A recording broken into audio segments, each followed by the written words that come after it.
What kind of garbage crypto bull run is this? These conditions are conditions we've seen in the past. This is a bear market. It's never too late to start doing the right thing. Altcoins are not a long-term investment. By the time you see the headline, you can't really profit from it because crypto is a little further out on the risk curve than stocks, so it tends to, if you really want closure on that and want to feel a little bit more confident about it, normally what you see is these weekly closes below the 50-week moving average. That is where we're currently battling right now. A lot of people assume that just because QE returns that you're going to have like this massive move in the market. Remember last cycle when QE started, Bitcoin actually went down first and then it went up.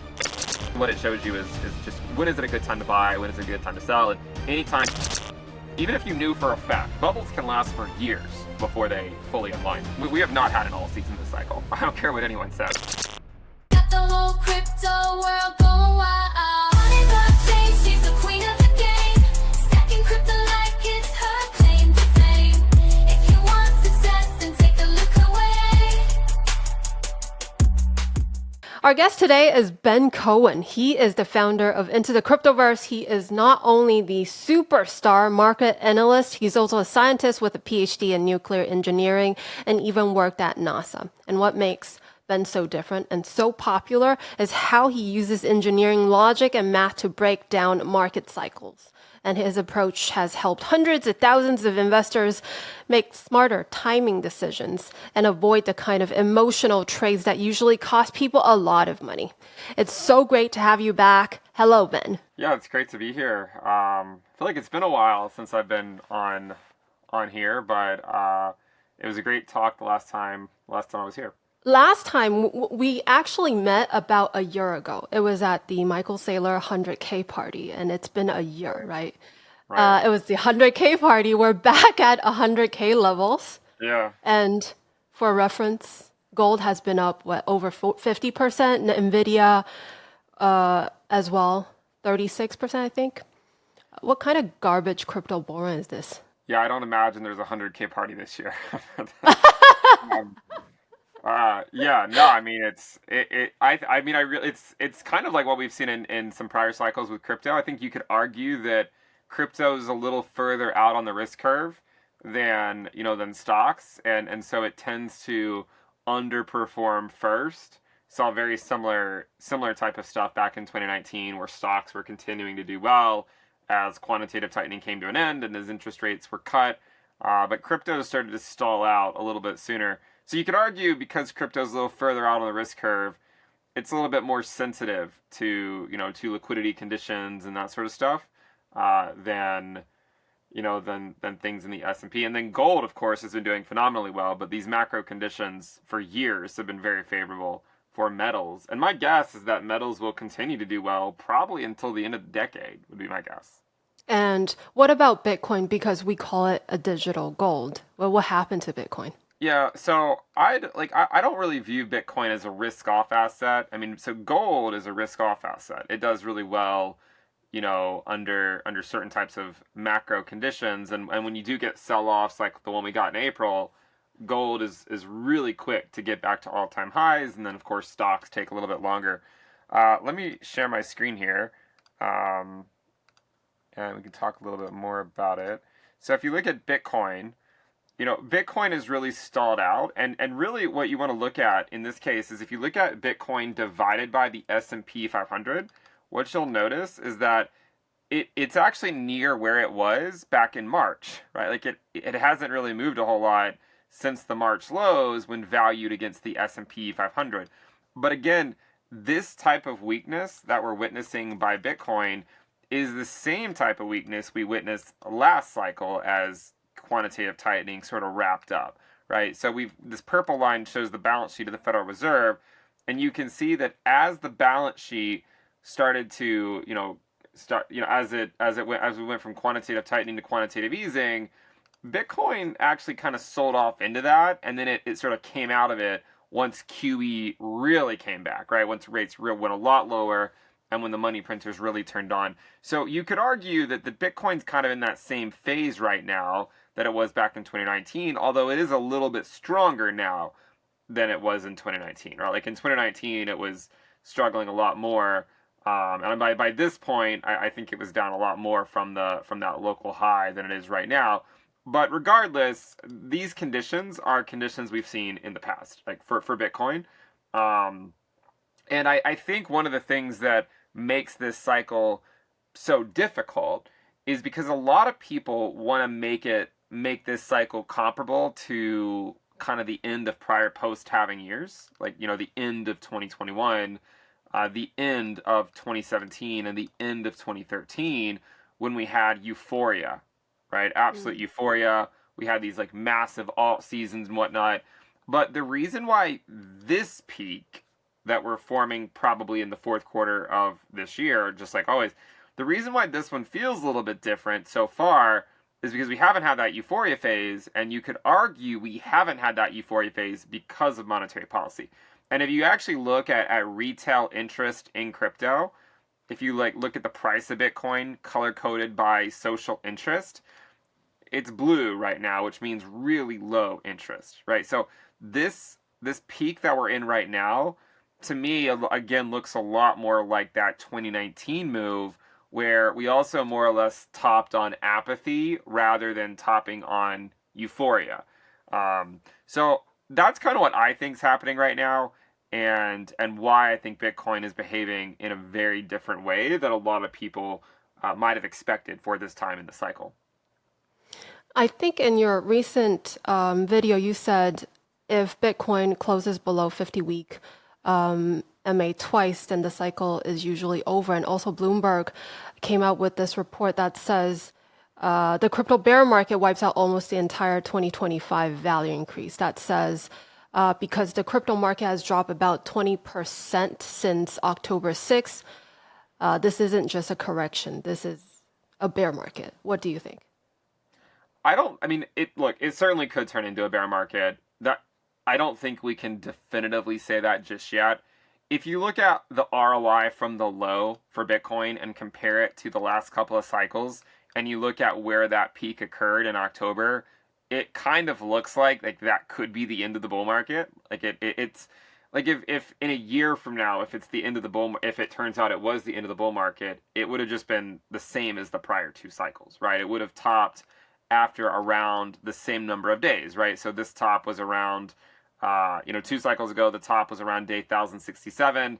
Last cycle was 1059, and I think this one so far was around 1062. So it's certainly possible that we're in a bear market, but I would say that if you really want closure on that and want to feel a little bit more confident about it, normally what you see is these weekly closes below the 50-week moving average. And that is really what kind of solidifies when the bull market is here, right? So you can see there in 2014, and then again in the next cycle, and then again in the next cycle. So that is where we're currently battling right now. And that's kind of like, I think it's more so let's be a student of the market and say, all right, if the cycle is over, then we're going to start getting weekly closes below the 50-week moving average, and then it's going to likely set up the 2026 bear market, right? We'll just view this as a topping process. But we've had a couple of weekly closes that came close to being below the 50-week moving average, and then Bitcoin was still able to come out of it. And so I think I think in the short term, the main times where Bitcoin kind of found support around the 50-week moving average and rallied out of it, it was actually when the 50-day moving average crossed below the 200-day, right? So if you look at when it happened in 2024, when you looked at it when it happened in 2025, and even when it happened in 2023, all these prior death crosses by Bitcoin actually corresponded to local lows in the Bitcoin price. And that's where we kind of found support at the 50-week, and then we rallied into another all-time high. And so if you look today, you can see that we're kind of on that same trajectory right now, where we've had, a series of lower lows, but we haven't had the death cross yet. Now, the death cross should occur around November, I would say maybe between November 10th to November 13th or 14th. I don't know exactly, but sometime within a week or so, at least from when we're recording this video. And so that's going to be the signal for me, I think. Like if if there's going to be a rally to a new all-time high, then it should occur after the death cross, and the death cross should occur around November 12th or so, right? Like if you were to zoom in on this chart and just kind of extend the 50-day moving average a little bit, and then maybe extend the 200-day moving average, it looks like they might cross maybe a little bit after November, maybe like November 14th. So it could be like a week from the recording of this video, maybe a little bit less, depends on how quickly the prices change. But that's essentially what I'm looking at. And if the death cross arrives, and if there's not a rally, and we get those weekly closes below the 50-week, then yes, I think it would be time to, to just be like, all right, like we are going into our 2026 downturn. The good news is that if we don't have a euphoria phase before the downturn, then you could argue the downturn won't be as bad, because you won't have, all these new retail participants that FOMO'd in at the top, providing us sell pressure all the way down. So it could be a lot more like that 2019 style drop, where it just kind of slowly goes down, and it might take place, for the first half of 2026. When you say a softer downturn, what would it look like? Because for the past few cycles, Bitcoin was down 94% to 77%-ish. What would this look like in your prediction? Yeah, so I guess two ways to answer it. If the top is in, or if there's only a slightly higher high, right? So, I mean, even if Bitcoin were to go to 130K or 140K, it's not going to bring retail back, right? Like, that's clear. Slightly higher Bitcoin prices aren't going to do anything. You need altcoins to really move in order to bring retail back, and 140K Bitcoin isn't really going to durably do that. I would say if the top is either in or close to being in, then you're probably looking at around a 50% pullback. Basically a pullback just to the 200-week moving average, and also sort of back near the prior all-time highs, right? So somewhere between 60 to 70K would be my guess, would be kind of the main target for a pullback into the year of 2026. If the cycle's not over and we have a much larger rally that like kind of takes everyone by surprise, then you would probably have a deeper pullback, maybe like a 70% pullback. And that would actually be more in line with what we've seen in the prior cycles, because you're right, the first bear market was 94%, the second one was 87%, the third one was 84%, the fourth one was 77%. And so if you just kind of extrapolate that, it would make you believe that the next bear market could be around 70%, plus or minus 4% or so, so between, say, 66% to 74% drawdown. But I think you're only going to get that in 2026 if you really see a more euphoric ending to the year. If you don't see a more euphoric ending to the year, then I would probably more so be in the camp of just a 50% pullback. Is it also because most of the buyers are institutions and they don't panic sell, or why is this happening? Yeah, I mean, it's basically the same thing as 2019, right? I mean, like, if you don't have euphoria, then you don't get massive capitulations. You just kind of get a slower drawdown. I mean, just kind of ignore the pandemic. You just get sort of a more controlled drawdown as we just go through. We would likely enter into a period where people are remaining optimistic about the Fed cutting rates, and they're going to, watch for Jerome Powell to be replaced as the chair of the Federal Reserve, and for someone new to come in and replace, start the money printer back up, lower rates. And I think that might keep Bitcoin from getting that like 80% drop. That would be at least my guess for why. And of course, I mean, institutions will lead to lower volatility, but I mean, Bitcoin has been experiencing kind of like decreased volatility from one cycle to another, every cycle. And of course, this cycle we could sort of say it's because of institutions, but it's also just the natural evolution of the asset, in my opinion. The Fed plans to end QT by the end of the year, and people are expecting, wow, that means the market is going to go crazy, but it's not really happening. For people that are not following this very closely, can you explain to the everyday person what that means? What does QT ending mean? So QT ending would mean the Fed stops rolling off assets from their balance sheet, and they might start expanding it again and going into what we call quantitative easing. At this point, I mean, what it typically means is that higher risk assets stop bleeding against lower risk assets, like automatically, right? So like one of the things that's been obvious this cycle is that altcoins bleed to Bitcoin, and that, and in stocks, micro cap companies like the Russell bleed to the S&P 500 or bleed to the Magnificent Seven. While that could still continue, and for a lot of them, it's not as easy as of a trend to call, right? So I mean, in the last cycle when quantitative tightening ended, it actually marked this top by Bitcoin dominance right here. So you can even line up the end of quantitative tightening to the Bitcoin dominance chart and see that right when QT ended, that was when Bitcoin dominance topped. And so I would argue that when QT ends, it likely would correspond to Bitcoin dominance finding a top for a while. That would be my guess. I think a lot of people assume that just because QE returns that you're going to have like this massive move in the markets, and it doesn't mean that you won't eventually. But remember, last cycle when QE started, Bitcoin actually went down first, right? Like it actually started off by going down for a little while and then it went up. So I'm just saying that, if they start QT in December, that's right before 2026, and 2026 is a midterm year, and midterm years tend to be bear markets. So my guess is that this phase right here that we saw in 2019 after QE began will be kind of the narrative for the 2026 bear market, which again is a normal thing. Bear markets are really normal. Like they're in Bitcoin, they happen every 4 years or so, right? Like it's not that abnormal for that to happen. So that's kind of what I think will happen. I think it'll be a nice narrative. It might lead to some short-term rallies by alt Bitcoin pairs and renewed interest in the short term. But I think by 2026, we likely will enter into a downturn in the market. And my guess is that it'll at least last for the first half of the year. If there's not a euphoria phase between now and the end of the year, then the bear market maybe would end in the summer rather than going through the entire year.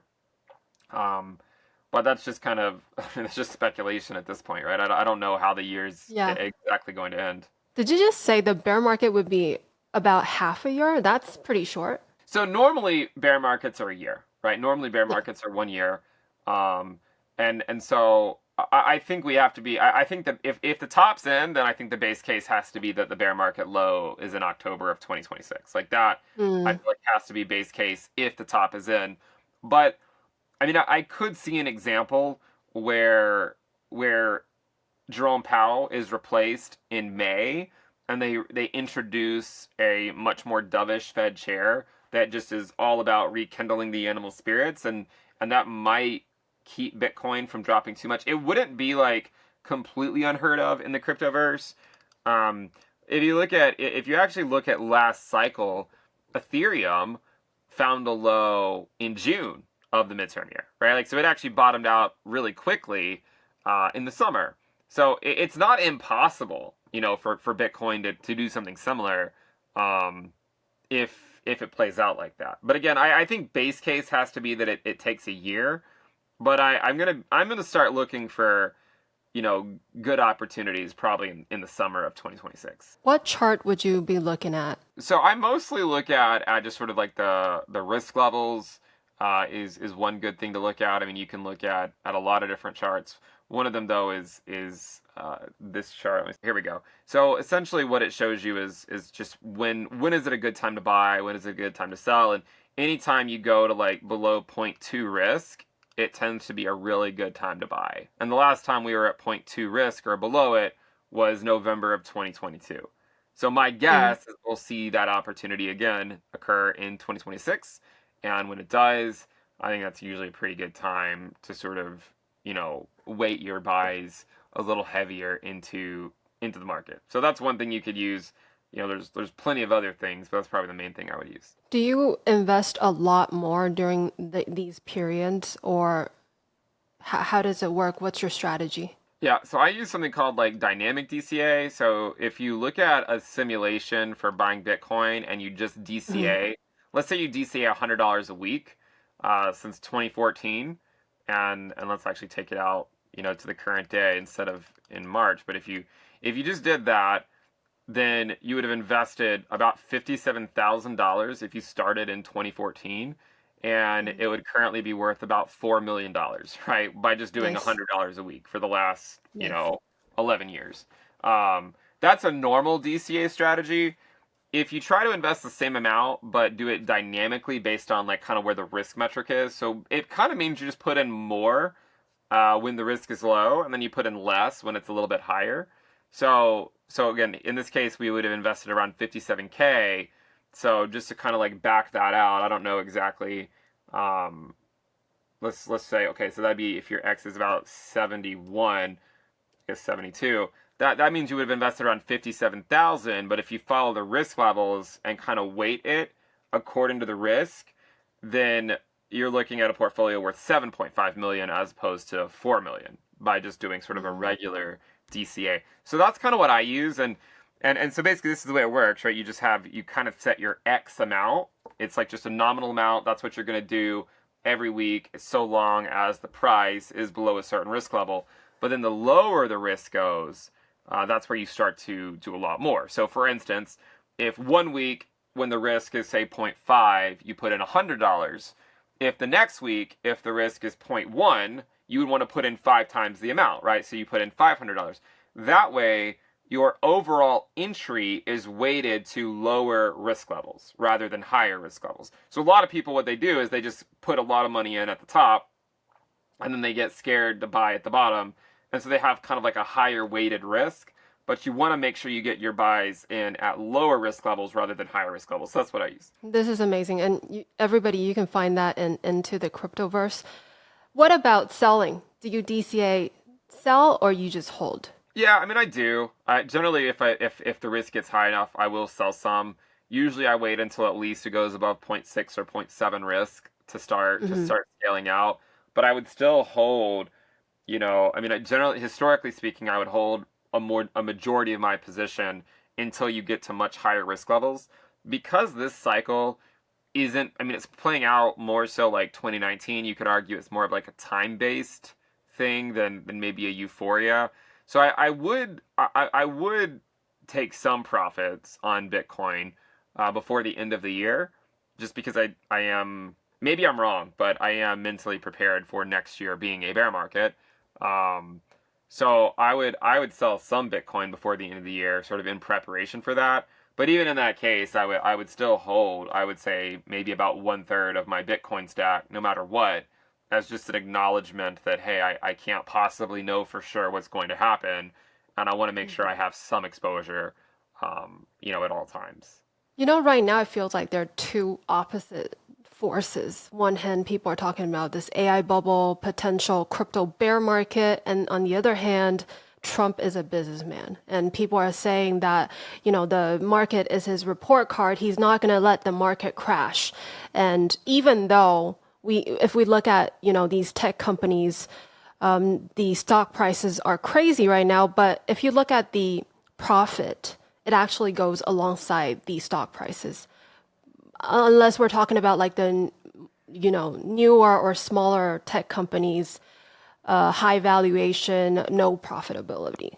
Like two different forces. How do you see them play out together? Yeah, I mean, AI is really interesting because it certainly is making companies more efficient. I mean, and allowing just everyday people to start companies they would have never been able to start in the past, because they don't need a massive team of 20 people to get it off the ground. So, I mean, I've really enjoyed AI. As far as whether it's a bubble or not, I mean, the thing about bubbles is even if you knew for a fact we were in a bubble, it doesn't necessarily tell you how do you make money in the bubble, because bubbles can last for years before they fully unwind.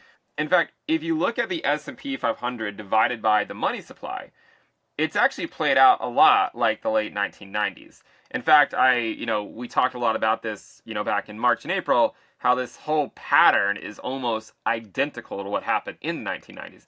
If you take a bar pattern from 1996, right here, all the way up into the peak, and you just simply overlay it on the current cycle, I mean, even the 20% drawdown that we got earlier this year is almost a perfect match for the 1998 drawdown, right? Wow. And so if you look at that, you could argue that where we are in with sort of with respect to this is we're potentially like right around this part where maybe we get another sell-off and then sort of maybe another 2% drop or something in stocks.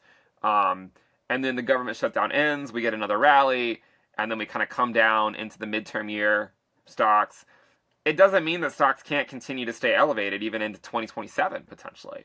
And that's the hard thing about bubbles is like, even in the dot-com era, you know, you could have been fully aware that you were in a bubble this entire time, but it didn't mean the market was going to go down, right? Like the market did eventually go down, but it took years. And that's why calling tops on that kind of stuff is so hard, because it can be obvious to like everyone that you're in a bubble, and it can seem like the stock market is so disconnected from the real world.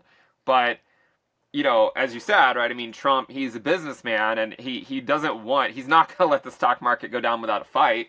And so I think we have to be when it comes to the stock market, it will always look for a reason to go up, right? It needs a reason to go down, not a reason to go up. Okay? So stocks. Explain that. Yeah, so stocks generally go up because people have 401ks, or just there's all these passive flows into the market. All these passive flows. I mean, in fact, if you look at the S&P 500 over a very, very long time period, right? These are 12-month candles, right? So these are yearly candles. I mean, you can see pretty clearly that the stock market generally just goes up and to the right, right? So that is like the natural progression of the stock market, is that it goes up.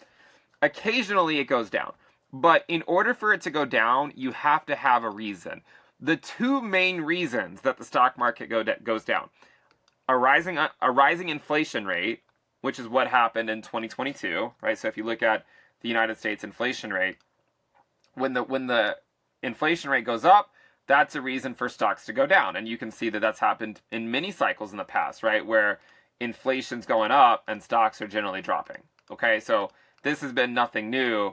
It's happened many, many times in the past. It happened in the 70s. It also happened in the 40s as well. We sort of had like waves of inflation back then too. And when you get those waves of inflation, the stock market is usually selling off. Okay, so that's reason number one. Now, inflation hasn't really been going up a lot recently. It has gone up, but no one really, I mean, 3% inflation, the market's going to shrug off. Now, obviously, a lot of people don't agree that it's 3%. They would say that it's higher. But at the end of the day, like the data suggests that it's 3%. Whether it's right or not, the market seems to respect it, right? The market isn't going to care unless it starts to go back up to like 7%, 8%. So inflation going up is one bad thing. The other bad thing is the unemployment rate starting to go higher. So if you look at the unemployment rate, what you'll notice is that when the unemployment rate starts skyrocketing, that's also a time where stocks can go down. Okay? Now, the unemployment rate has been going up, but it's been mostly in a controlled fashion, right? It hasn't really reached that nonlinear point where it just goes straight up and there's no controlling it. We are absolutely setting ourselves up for that at some point over the next couple of years, but it's so hard to know exactly when it's going to happen. And one of the ways we know, or we can be pretty sure that it is going to happen, is if you go look at all the macro indicators for the job market, like if you look at like job openings, they're really low, right? If you look at hires in the market, they're also really low. So people aren't really getting hired. It's really hard to find a job, but people aren't really getting laid off either in the way that you would expect in a massive recession. So essentially, layoffs are basically at the pre-pandemic levels. They're not really that high. I mean, obviously there's a lot of headlines, but layoffs are also a normal thing that happen all the time, and they're not as elevated as they have been in some of the prior recessions. But whenever layoffs start and they start to really increase, the reason why the unemployment rate goes parabolic at the time is because not only are people getting laid off, but also, by the way, no one's hiring. So then it becomes harder for people to find a replacement job. I want to show you a chart that shows you kind of how the market will sniff out things. It'll always look for the positive. So this is a map of the United States, and it shows you the states color-coded orange have a higher unemployment rate today than they did 6 months ago, right? So today you can see that about 23 states have a higher unemployment rate today than 6 months ago. But there's pockets of the country that the unemployment rate has not gone up over the last 6 months. And so when you look back at prior recessions and like when the market really had a massive downturn, it was when the entire country had an unemployment rate going up, right? This was September 2008. If you look at the dot-com bubble burst, right? If you look at 2001, 2002, again, it was the whole country. So when you look at it, you know, since 2021, there's definitely been times where you start to see like pockets of the country have a rising unemployment rate, but it hasn't been the entire country, right? And what the market will do is it will always look for a reason to stay optimistic, right? If it can find pockets of optimism, the market will still try to go higher. The market will go lower when there's literally no reason to be optimistic, right? Like everywhere is struggling. And that's kind of when you get these massive recessions where there's not like, you can't look at this sector over here. A lot of people have described, you know, this as a rolling recession where you've had like a recession in tech for a little bit, and then you had a recession in manufacturing, and then you've had like a recession in other areas too. But it hasn't really hit the economy all at once. And so, you know, because a lot of these industries are regional, there's always been some pocket of optimism. So again, the market has to have a reason to go down, not a reason to go up. And the two main reasons that it goes down are inflation and unemployment. And right now, we're not even getting any of that data, you know, so you know, it makes it kind of hard. But I mean, that could also be one of the reasons why crypto is struggling, is because maybe it wants confirmation that macro is still okay. Because again, like with stocks, there's earnings and like there's profitability, right? Like there's like an earnings report. Like an investor can take a look at the earnings report, see the company's growing, and then be like, yeah, I want to keep putting my money into that. With crypto, we don't really have that, right? Like it's just speculation. It's just kind of liquidity flows from one project to another, but it's not necessarily based on profitability. And a lot of times, what a lot of protocols will sort of tout as revenue or profitability is more so just a circular economy, where the project will just mint more tokens and then reward users of the project with those tokens. So the users who use the project, who use that blockchain, feel like they're making money, but really they're just printing more tokens, and so they're diluting the value of the tokens in circulation, right? So again, that's not really the same thing as sort of like a durable or sustainable revenue model. And so when you have periods like the one we're in right now, this macro uncertainty, I mean, it's obviously taking its toll on the crypto market. For our non-American viewers, we're talking about the government shutdown. So basically, the Congress couldn't agree on how to fund the government. But how does that affect the market? I think for, you know, a lot of foreigners, they don't really understand how it works. So I mean, yes, the market doesn't like uncertainty, but how does that affect the market in general? Yeah, I mean, first of all, your viewers have every right to be confused about that, because, like, I absolutely think it's absurd that this is even a thing in the United States. And I've sort of joked before, like, when we talk about government shutdowns, we don't even have to, like, we don't even have to talk about, like, what country we're talking about. Like, everyone knows it's the United States. Like, it is kind of ridiculous, but if you think about it, like, one of the reasons why it could affect things is a lot of people are a lot of federal workers are furloughed, right? So they're not at work. And whenever the government shutdown ends, they can get a lot of back pay. There are a lot of workers that are currently working because their job is, like, essential. They have to work. We can't just not use we need the labor, but they're not getting paid. So if people aren't getting paid, that's directly taking liquidity, right? Like, it's directly taking money away from people that would have otherwise had it, and then they're just not able to invest and things. So they're more worried about, can they pay their mortgage this month? Can they buy groceries this month? And if we don't know, if the government shutdown keeps getting postponed and postponed, it it raises the uncertainty, more and more and more. Because people start, I mean, think about it. It's now been, 5 weeks? And so people have missed multiple paychecks at this point. And so the longer that goes on for, the more difficult it becomes. Now, as the longer the government shutdown goes on for, the constituents of people on both sides of the aisle, right, whether you're a Democrat or Republican, historically, both parties get blamed for the government shutdown. It's not one or the other. Both sides start taking the blame. And usually, a lot of times, the pressure will come once stocks start to drop. So, over the last week or so, we saw stocks start to drop. If they continue to drop, then the pressure will start mounting on politicians to come up with a solution so we can get things moving back to normal. And in one case, very clear, and it's even affected my family, is air travel. Right, a lot of airports, A lot of airports in the United States, we've seen 10%, I think, of cancellations. There's just not a lot of there's not enough people in air traffic control. My wife was actually stuck on the tarmac on an airplane for over an hour, and the reason why was because they did not have enough air traffic controllers. So it's gonna lead to reduced travel, right, which is going to slow things down. It's going to take a hit on GDP. This is all going to have negative effects, and it just takes a while for it to filter through. And now that we're kind of in week 5, it is starting to affect various industries. And the longer it goes on for, the more industries it will start to affect. And of course, with less liquidity, when people don't have their paychecks, that leads to just overall less investment into the market. How long could this last? Well, I think the prediction markets are suggesting it'll end in about mid-November. But I have no idea. I mean, this is already the longest one we've ever had.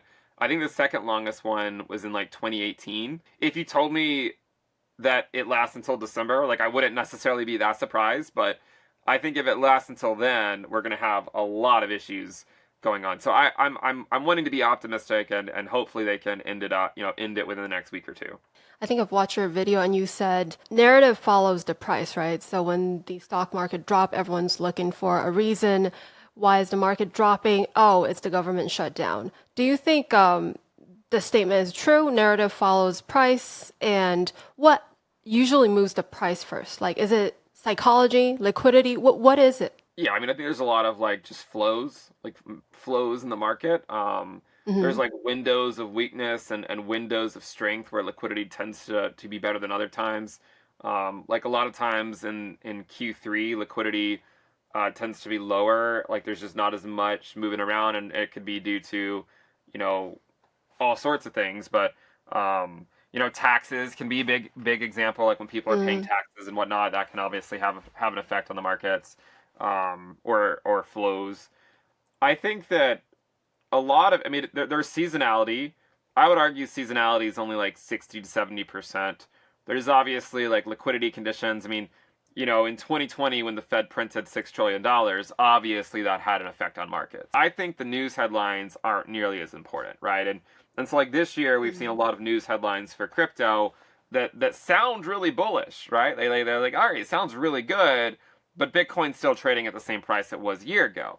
So that's kind of proof right there that maybe the narratives don't really mean as much, and that it has more so to do with things like monetary policy and liquidity. And I think that plays a much bigger role, right? When you have interest rates higher and higher and higher, and the balance sheet of the Fed is going lower and lower and lower, that's going to reduce overall risk appetites in higher risk assets like altcoins.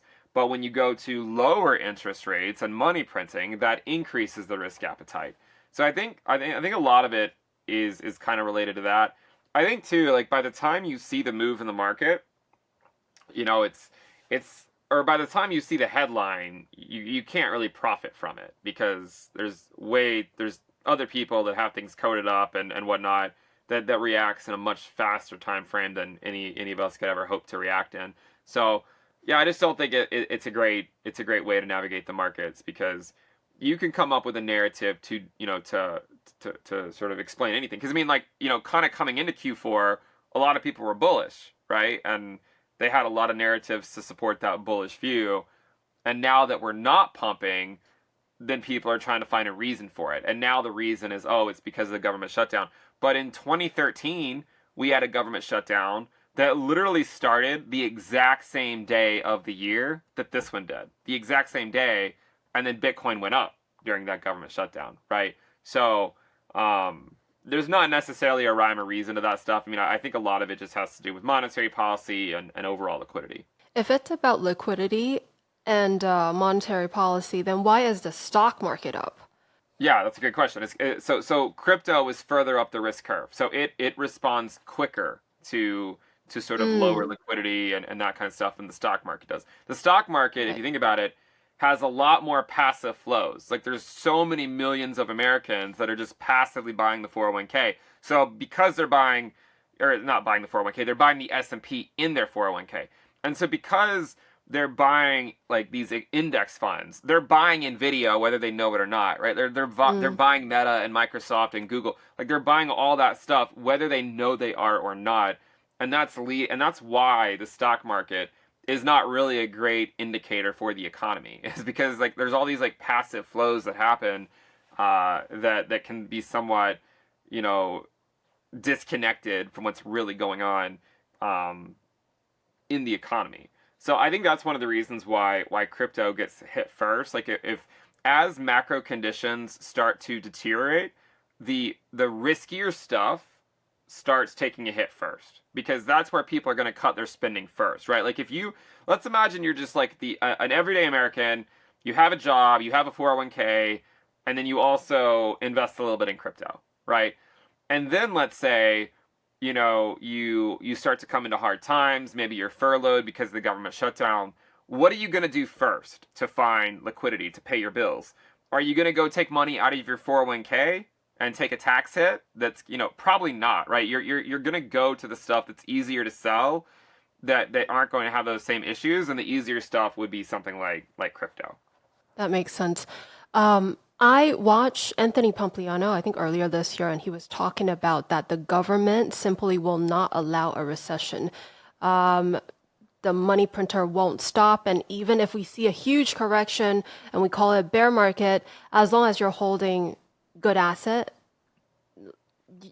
the price will eventually come up. Do you think this idea is healthy? Over a long enough period of time, risk assets do go up, right? I mean, if you look at the S&P over the last 100 years, you can see that.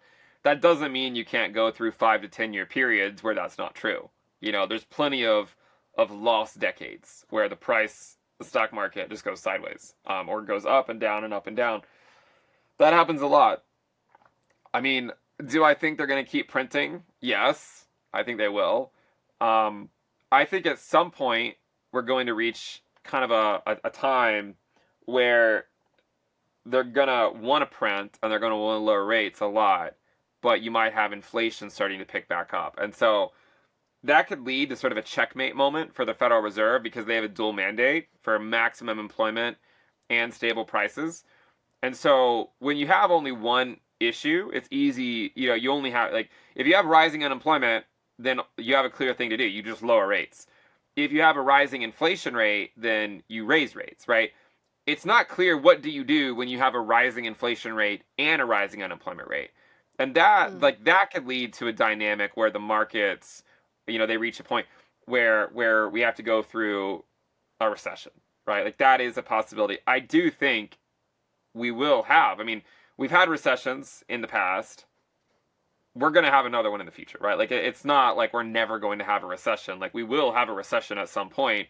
And you know, one of the things that could happen is as risk assets go up, potentially over the coming years, and as the economy becomes harder and harder for sort of lower income Americans, that could start to lead to social unrest, where, you know, workers feel like they can't afford anything, and the people in assets just keep getting richer and richer. And so that wealth gap continues to grow. And if that happens, you might actually see the long end of the yield curve go higher if they're not willing to let a recession happen. Because if the economy starts to expand again and accelerate, that's the only way the long end can go up. And so I think it could be eventually they realize that a recession is actually what we need to get rates down. But we're not at that point. Like, we're not at that point yet.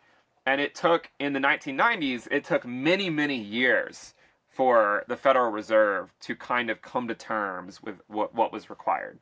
And if you overlay that with the current business cycle, that could still be 2 years away, right? Like, it might not be until potentially like 2027 or even 2028 before the Federal Reserve reaches that point. So I could see a scenario where Jerome Powell is replaced as chair in 2026, and they put someone in that lowers rates a lot, but then that leads to just inflation coming back. And then the people that Trump put in to lower rates might have to do the unthinkable and raise rates again. And that is what happened in 1999 and 2000 that finally popped the bubble, is when the Fed ended up having to raise rates again after they had lowered them. And so again, like, it's a multi-year process, right? Like, I mean, this whole thing could take 2 or 3 more years. In fact, it probably will, right? Like, it probably will, because, they're going to stop QT, they're going to start QE, they're going to lower interest rates, they're going to do everything they can to extend things. But eventually there will be an economic downturn. It's just a matter of when. And by the way, one of the reasons for it could be due to AI. Like, the very bubble that's keeping prices elevated. Companies are starting to lay people off, right? They're not hiring because a lot of these entry-level jobs are being replaced by AI. And so while companies continue to lay people off, it's leading to surges in their stock price, right? Their stock price is going up because their labor costs are going down. They're saving money. But where recessions happen is when you get a negative feedback loop. When too many people get laid off, then demand in the overall economy starts to drop. So the demand for the products that those companies use or create, it drops because there's so many people out of work. And when the demand drops for those products, for those companies, it then makes those companies lay more people off, that then again reduce the demand for their products. So it leads to a negative feedback loop. So you could argue that the very reason for the higher valuations right now will likely be the eventual undoing at the end of the business cycle. But again, like, that could still be 2 to 3 years away for all we know. You're talking about the business cycle, and that reminded me of Raoul Pal. He said the 4-year cycle is dead, and he talks about this potential 5-year cycle. Basically, the rates stayed higher for longer, QT dragged on, and the business cycle hasn't turned yet. And what he's saying is that the real top could be 2026. Do you lean more towards that or the 4-year cycle? I think for Bitcoin, I lean towards the 4-year cycle. Right. But you could have a scenario where his view could be viewed as true, even if we have a bear market in the first half of next year. Because you could have a bear market and it'd be like every other time. And then if next cycle ends up being a left translated cycle where you have a top earlier in the cycle than normal, it might be viewed as a continuation of the current cycle. But you could also probably look at it and objectively say, well, no, we had a bull market and it topped in Q4, and then we had a bear market in the midterm year, and then we had another cycle after that. So I would view it as a separate cycle, but I imagine some people might view it as the same. I talked to Arthur Hayes in October, and he said we are, or at the time we were, in an altcoin season. And he said the reason why most altcoins that we're holding are not pumping is because they're piece of shit tokens. They don't reward holders. But tokens like Hyperliquid and stuff, they actually went up a lot. So that was his altcoin season. What he was saying is this is what we will get this cycle. We have not had an alt season this cycle. I don't care what anyone says. Like, alt season is when altcoins are durably rallying against Bitcoin. And you can see it pretty clearly in 2017 and in 2021, right? This cycle, we have not had an alt season. We just haven't. And if he said that in October, by the way, altcoins put in a new low in October on their Bitcoin pairs. There has not been an alt season this cycle. That doesn't mean there can't be one, But this is not what an alt season looks like. Like, this is the devaluation of altcoins against Bitcoin. And we might have an alt season at the end of the cycle, but we have not been in one. And I think the idea that a single token or a few tokens pumping is the definition of an alt season is just simply untrue, right? Like, it's been Bitcoin season for the last several years, right? If you look at Bitcoin dominance has just been a massive uptrend for years, right? For years. And so the alt season that people are talking about is sort of this, where dominance like falls off a cliff. And we haven't really had that. Like, we've had periods where it drops a little, but nothing like what people were thinking it was going to be. Like, nothing like what we've seen in the past, where you have these massive drops that take place over many, many months. So no, I don't agree that we've had an alt season. I think it's mostly just been a Bitcoin maxi season. You've had a few tokens outperform, but when you think about it, every token that has outperformed has only outperformed for like one of the years, right? And I think the last time I was on your channel, I think I was talking a little bit about like Solana. And then shortly after, I think I said in the video that we did that Solana was likely going to start bleeding to Bitcoin. And I mean, you can see that, I mean, it did, right? Like, it has been dropping. So a lot of the tokens that go through these rallies against Bitcoin, they only last for like a few months, and then they just end up decaying, right? So like Solana did it in 2023. And you could argue like there's other tokens that have done it at other times, right? We saw XRP go up in late 2024. We saw BNB go up in sort of late 2023 a lot into early 2024. But when you look at their Bitcoin valuations, right, even if you look at BNB Bitcoin, it still is nowhere near the high from like the last cycle, right? Like, they're still really far down.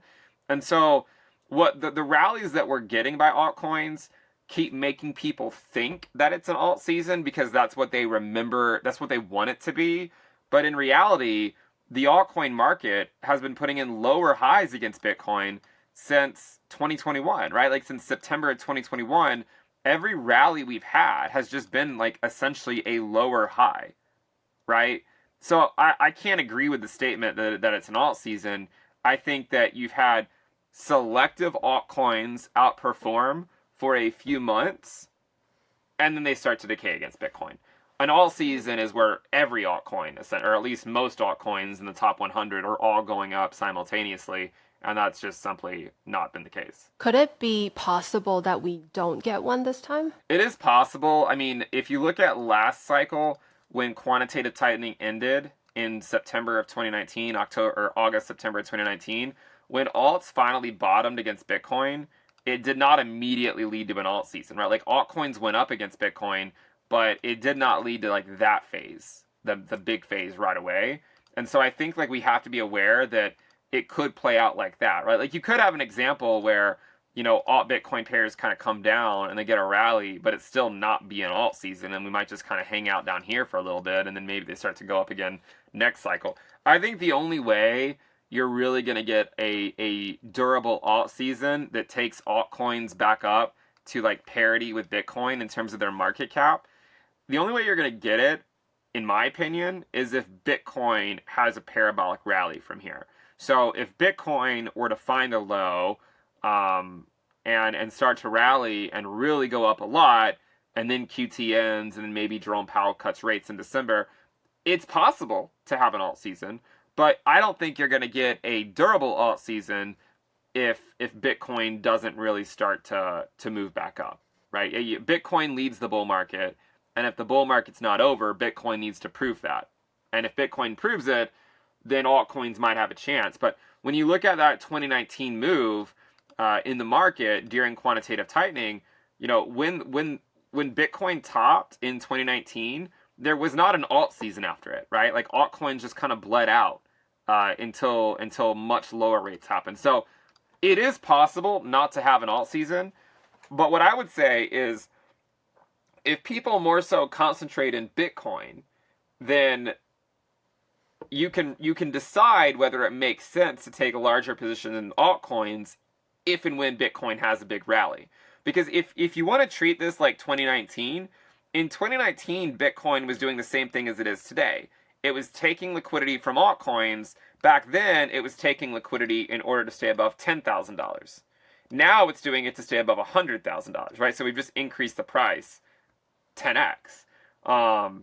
So in order to get an alt season, you need Bitcoin to really lead the way, and we haven't seen that yet. A couple months ago when Tom Lee was out with Ethereum Treasury Company, I think a lot of people were really excited and they sold their Bitcoin for Ethereum. Can we look at Ethereum real quick? Yeah, I mean, the first thing I'll say, if you sold it, I mean, the ETH Bitcoin chart, this drop was always a very likely outcome for Ethereum to get this drop, primarily because when it topped here, it corresponded with Ethereum's USD valuation sweeping the prior all-time high. And I didn't think that Ethereum's first rally to an all-time high would be sustained. I thought it would get rejected. And so that was the reason why I become bearish on ETH Bitcoin there. I think that ETH is likely not going to start moving up again against Bitcoin until probably December. That doesn't mean it can't bounce around these levels, but my guess is it's going to take until December for ETH to start going back up against Bitcoin. I do think it looks like it's constructive here, right? Like you have a low, and then you have a higher low, and then another higher low potentially. But I do think that in the short term, it will continue to take a backseat to Bitcoin into early December. If you look at 2017, Ethereum dropped against Bitcoin into early December right here. That's also when QT is going to end in early December. Also in 2020, Ethereum dropped against Bitcoin into December as well. And there's a lot of examples where Ethereum kind of fades to Bitcoin into December, right? Even in 2016, Ethereum sort of dropped against Bitcoin into December. In 2018, Ethereum dropped against Bitcoin into December, and so on and so forth, right? Even in 2019. So you can kind of see, like, from a seasonality point of view, it's better to kind of fade Ethereum's Bitcoin valuation in August, right? Like fade it in the summer, and then get back into it once you get into December. You've mentioned before that alt season never happened until alt and Bitcoin pair hit 0.25. Where are we now? Yeah, I mean, it's interesting because, by some measures, you could argue we already hit 0.25. Right now, we're at 0.38, but just a few weeks ago, we went all the way down to 0.29. If you include USDC into this metric, which you should probably, you can see that it actually already went to 0.25. So there is some validity to the idea that, like, all right, maybe it will find a low. But I think that in the short term, it still makes sense to be sort of bullish on Bitcoin dominance into early December. Would be my base case. If you look at total 2 minus USDT divided by Bitcoin, you can see that the valuation we're at today is the same exact valuation that all Bitcoin pairs were at in November of 2017, right? And there was a rally by all Bitcoin pairs, but then they still went to a lower low by the beginning of December. So, I think for alt Bitcoin pairs, this includes Ethereum, because so this one won't go to 0.25. This one includes Ethereum. I could see this one dropping back down to that low right there in June, and then finding like a double bottom on it, which would then correspond to total 3 minus USDT divided by Bitcoin, likely going to a slightly lower low once again, and then probably rallying off that. That's kind of how I think it's going to play out. If you could look at one chart, like a retail investor that doesn't follow the market every day, but if they can look at one chart religiously every single day just to time their exit, what would that chart be? One chart that I like to look at is just this regression chart. This is the total cryptocurrency market cap. And it just kind of shows you like a more broader view of where we are in the cycle and whether we're undervalued or overvalued. And it kind of helps you keep tabs as to like sort of the macro moves in the market. So maybe this would be a good one to look at. We are in early November right now. At what Bitcoin price would you personally start questioning if the bear market is ending? We talked about the 50 week moving average. What is the price range? You mean the bull market is ending? Yeah. I would say if we get a couple of weekly closes below 100K, like we're probably done. 100K. Yeah, I would say. I mean, the 50 weeks at 103, but I think that 100K level is very meaningful. And like in 2019 when Bitcoin gave up 10K, it really started to go down. So I think really 100K is kind of the line in the sand that, as long as we're above it, sentiment's generally okay. But when you go below it, sentiment quickly starts to deteriorate. Back to the altcoin season topic, the chart that you used earlier represents the whole altcoin market, and there's so many more altcoins now. Could it be that even if the chart shows that we are already at around 0.25, that individual coins people hold won't move much just because everything is so diluted right now? Yeah, I mean it's possible. Though I do think that as the asset class matures, I'm hopeful that investors will think more clearly about where they should be putting their money rather than just throwing it into like meme coin pump and dump scams. Because I feel like that malinvestment of capital has actually been very negative for the crypto industry. I feel like a lot of developers probably just went over to AI because like what's the point of developing in crypto when someone who creates a meme coin is going to outperform, your tokens lifetime return just because because they paid some influencer to shill it, Yeah. So yeah, I mean, I think there is some level of like, there's been so many altcoins and there's only a certain amount of money that goes into the altcoin market. And so liquidity is just been getting spread thinner and thinner across the altcoin market. And so it leads to, relatively lackluster gains in a lot of the altcoins.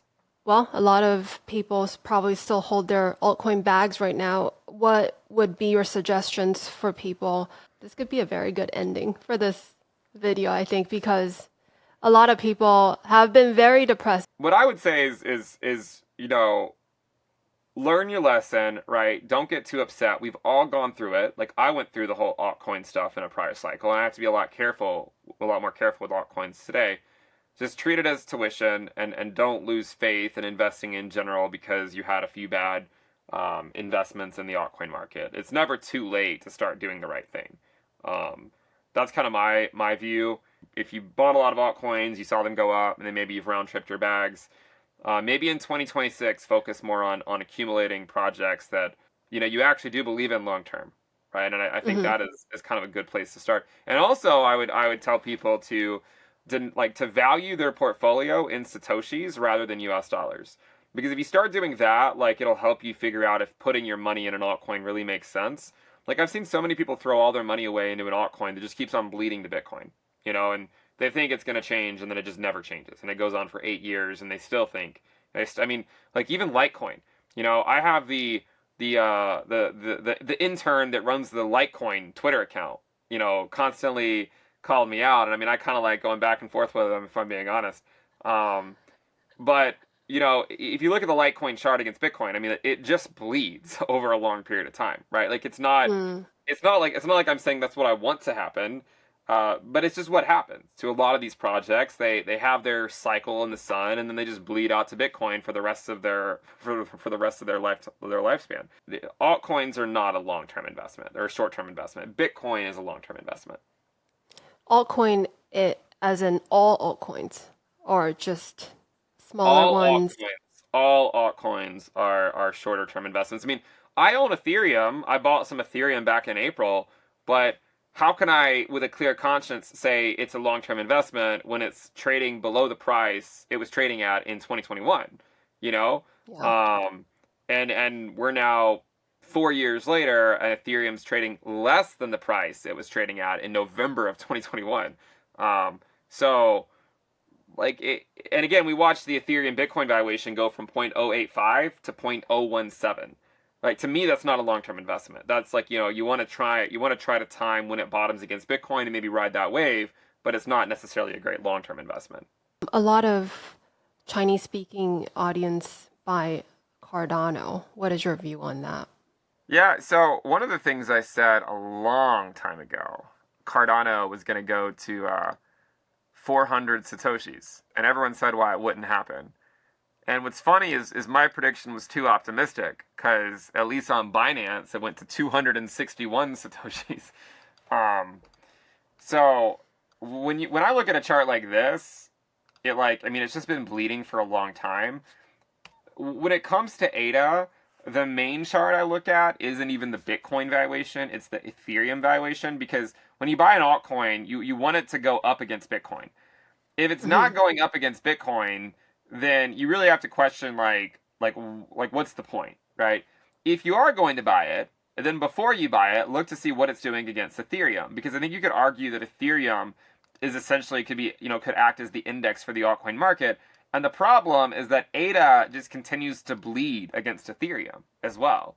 So, and I used to be very bullish on ADA. I mean, some of the very first videos on my channel, I was talking about ADA when it was less than 2 cents back in 2019.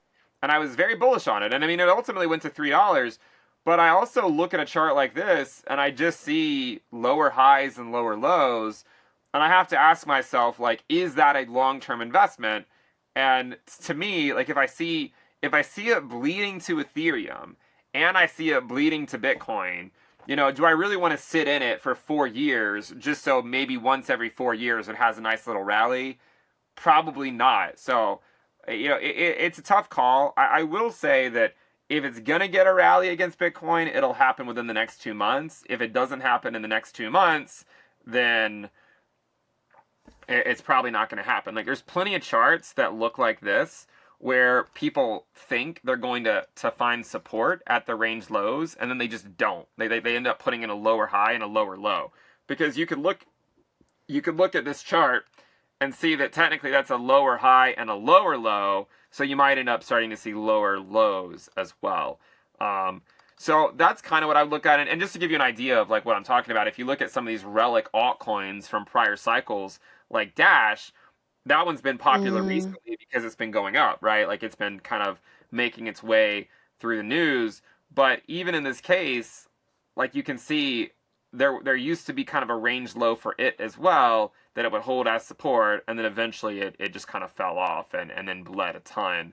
And of course now it's getting a nice rally, and usually once every 4 or 5 years, like it'll get a nice rally, but it doesn't mean that it's not eventually just going to continue bleeding.